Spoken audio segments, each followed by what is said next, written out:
Бул жерде деңизди карап, кемелерди көрүп, карабылдарды көрүп, бир канча окуялар эсиме түшүп, Нух пайгамбардын окуясын айтып бергим келди. Нух алейхиссаламга Аллах Таала буйрук берип, 6 айдан кийин жер жүзүн суу каптайт деди.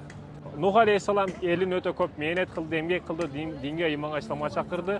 Аллах табарак ва тааланын буйругунун негизинде азык түлүгүн кемесин оңдоп бүттү. Аллах табарак ва таалага жалынып, 6 айдан кийин болоорун, сапар болоорун билгендиктен жалынып жалбарып Аллах Таалага ажылык барууга уруксат сурады. Аллах табарак ва таала уруксат бергенден кийин Нух пайгамбар ажылык сапарына жөнөп кетти.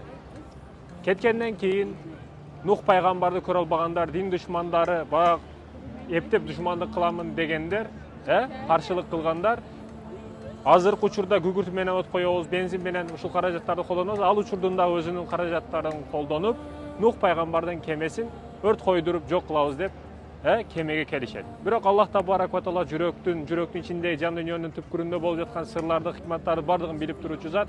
Аллах табарак ва таала перишелерге буйруду, перишелер кемени асманга көтөрүп кетти. Нух пайгамбар ажылыктан келгенге чейин 6 ай асман менен жердин ортосунда кеме көтөрүлүп турат, урматтуу мекендештерим. Нух алейхиссалам ажылыктан келген учурда Аллах табарак ва тааланын буйругу менен Хажарул Асвад деп коет, ошо бейиштен түшкөн кара ташты дагы ала келет. Мунун өзгөчө бир хикаясы бар, кийин кененирээк токтолобуз. Ажыдан келгенден кийин Аллах табарак ва таала кемени кайра түшүрөт. Нух алейхиссаламга буйрук берет. Нух алейхиссалам тоого чыгып, үнүнүн барыча катуу кыйкырат. Кыйкырган учурда батыштан чыгышка батышка чейин бүт угулат үнү. Аллах табарак ва таала кадыр зат, кудуреттүү зат бул нерсеге. Бардык жаныбарлар, элдер бардыгы топ-топ болуп келишет. Чимелдер тобу, арстандар тобу, жолборс айтор бардыгы, аюулар тобу бардыгы келет.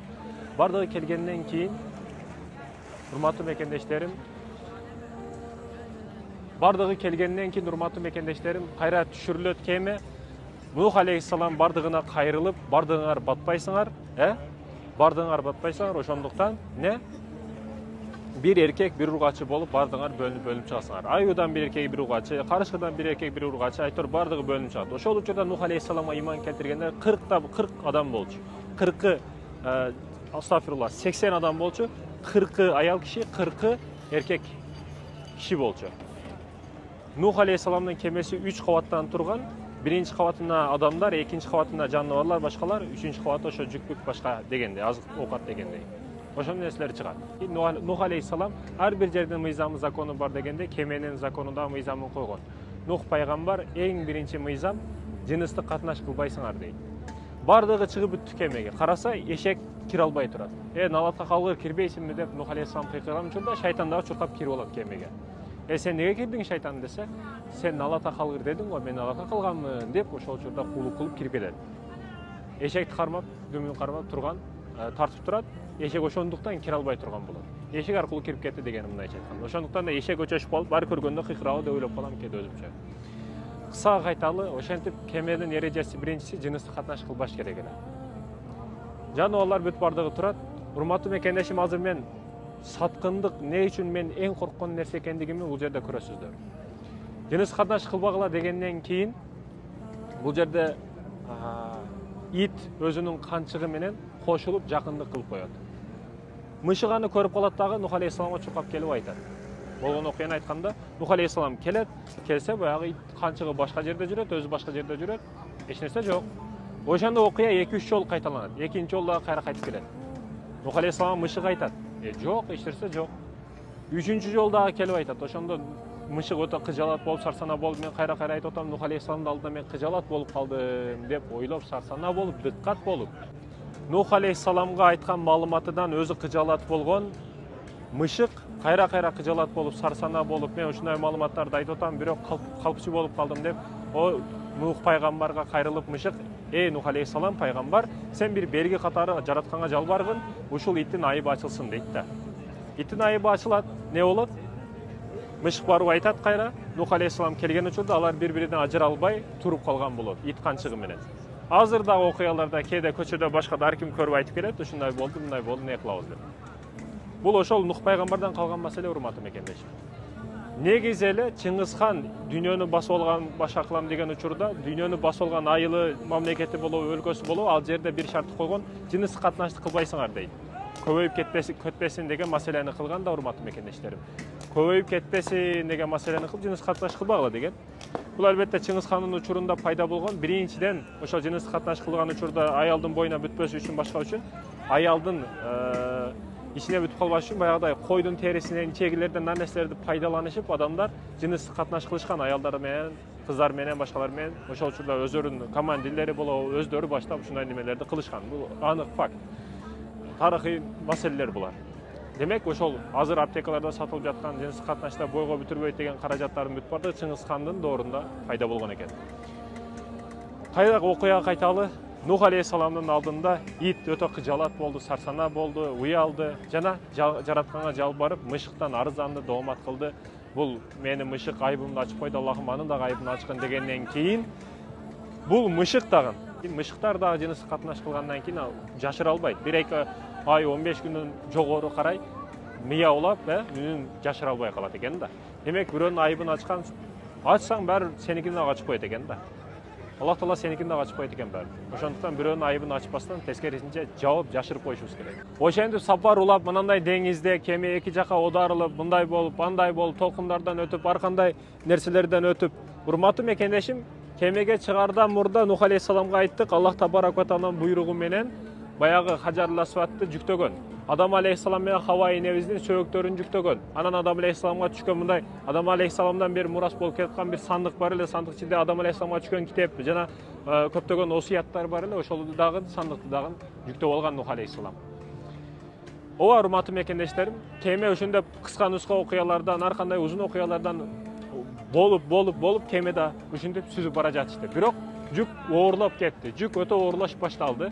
Себеби жаныбарларда заң чыгарат, баягы зарасы болобу, заңы болобу, мусуру, ар бир жаныбардан чыгын чыгат, чийкинди чыгат дегендей. Ошентип оорлош баштап арызданып келишет Нух пайгамбар. Ушундай болуп атат, эмне кылабыз деп. Нух пайгамбар бунун чарасын жаратканга жалбарат. Аллах табарак ва таала буйрук берет. Буйругунун негизинде, урматтуу мекендешим, филдин куйругун тартыңыз дейт. Тарткан учурда, филдин куйругун тарткан учурда чөчкө чыгат ал жактан. Чөчкө ошол мусурларды, бүт заңдарды, эми сийдиктерди мындай копол айтканда, бүт жеп тазалап жүрөт да. Чөчкө чимкирет, мындай хөп дейт го, баягы өзүнүн звугу бар. Ошону кылган учурда, урматтуу мекендештерим, ал жерден чычкан чыгат. Чычкан ошо кеменин ар жерлерин тешип, мындай кеме боло турган болсо, ар жерлерин тешишти баштайт. Тешкенден кийин, урматтуу мекендештерим, чычканды жей турган кылып, мышыкты дайындап коет. Мышык эле? Биринчи айтканым эле? Бул иттин айыбын ачкан саткын эле. Саткындык кандай жаман, Аллах Таала бүт жагынан турлап коет да. Ошондо мышыктар ошо чычкандарды тазалап жей турган болуп калат. Кемеде ар кандай окуялар болду, сапарларда эми сапар өзгөчө кызыктуу болот да. Мен азыркы кинолор алынып жаткан %80% мисалы кеме тууралуу кинолор. Мына биз Жек Воробей дейбиз, биз Симба дейбиз, Тарзан Токойдо калып кеткен, айтор башка кемеге байланыштуу көп кинолор сценарийси ушу Нух пайгамбардан алынган негизи. Урматтуу мекендештерим, ошентип кемеде ар кандай кызыктуу окуялар болду. Маймылы дагы бар, жаныбарлардан бүт бардыгы бар, эки үчтүктөн. Ошентип сапар карыды, урматтуу мекендештерим. Кемеде ар кандай кызыктуу түндөр өттү, күндөр өттү, ошентип жээкке жетишип суу кургады. Кургаган учурда бар жок аппак экен. Анан тырыктаган жанжырлардын, сынжырлардын үнү угулат да. Нух пайгамбарга Жабраил алейхисалам кабарчы келип сурайт, бул не деп? Сураган учурда албетте бул ыйман келтирбеген, сага душмандык кылган, кастык кылган, сага ишенбегендердин сөөгөктөрү дейт. Баягы эми сөөгөк суу баскан, сириген сөөгөктүн өзү калган, бүт агарып кеткен да, ошончалык адам көп болгон. Ыйман келтирбегендер көп болгон деген. Ошентип, урматтуу мекендешим, бул чынжырдын үнү не деген учурда, булардын өлдү, азапталып өлдү, эми тозого дагы кетип атат деген да. Чынжырдын үнү ошо тозого сүйрөлүп кетип аткан учуру. Нух пайгамбардын окуясы бул, урматтуу мекендешим. Нух пайгамбар ошол кургакчылык учурдагы дарактардан дагы, мөмөлөрдөн дагы бир канчасын алып алган болчу. Келип караса, жүзү муругу жок экен. Жабраил алейхисалам келип кабар берет, аны шайтан урдап кетти дейт. Урдап кетти деген учурда шайтанды издеп таппай араң тауып, шайтан эгер бөлүшсөң бул урукту чыгарамын дейт. Макул, 3төн 1 бөлүгү сеники дейт. Жок, ыраазы эмесмин. 3төн 2 бөлүгү сеники дегенде, макул мен буга ыраазымын дейт да. 3төн 2син шайтан алат, 1 бөлүгү буга тие турган болот, урматтуу мекендешим. 3төн 1 бөлүгү Нух пайгамбарга тиешелүү. Анан, урматтуу мекендештерим, Анан урматтуу мекендештерим урук эгишет жүзүмдү. Жүзүмдү эккен учурда биринчи тооз кушун алып келип союп, ошо каны менен сугарат жүзүмдү. Андан бир канча убакыт өткөндөн кийин маймылды союп келип, каны менен сугарат жүзүмдү. Андан кийин үчүнчү арстанды келип союп каны менен сугарат. Төртүнчүнө чочкону союп каны менен сугарат. Алкогол жүзүмдөн пайда болгон. Алкогол азыр учурда да жүзүмдөн көп алынат. Көпчүлүк пайыз ошо жүзүмдөн алынат, урматтуу мекендештерим. Мен айткым келет, арак ичкен адам эң биринчи кезекте тооз куш өзүн жаят го. Ошентип жайылып калат экен да. Экинчиден маймылга окшоп арка жака секире турган болуп калат. Бая токойдо вахаха деп эле кыйкырып банан жетишпей жүргөн банан маймылга окшоп калат экен. Анан өзүн арстан сезип калат. Билесиздерби, ичкен адамдан баатыр адам жок да. Өзүн жекчан сезет, бандам сезет. Андан кийин акыркысы не дедик? Арстандан кийин урматтуу мекендештерим чочкодой болуп уктап калат да, сасып. Маани берели урматтуу мекендештерим. Нух пайгамбардын кыссасын кыса кылып түшүндүргөнгө аракет кылдым. Аллах разы болсун, алтын башыңыз аман болсун. Азыр биз Стамбулда Ускудардын ушундай деңиз жээгинде Нух пайгамбардын окуясын айтканга аракет кылдык. Урматтуу мекендештерим, алтын башыңыз аман болсун. Нух пайгамбардын кемесинин келип токтогон жери бүгүн ар ким ар нерсени талашат, тарыхта андай мындай деп, Жуди деген жерге келип токтогон. Аны барып издеп таптык дейли, бул бизге не пайда алып келет? Биз пайдалуу маселелерди аракетин кылышыбыз керек.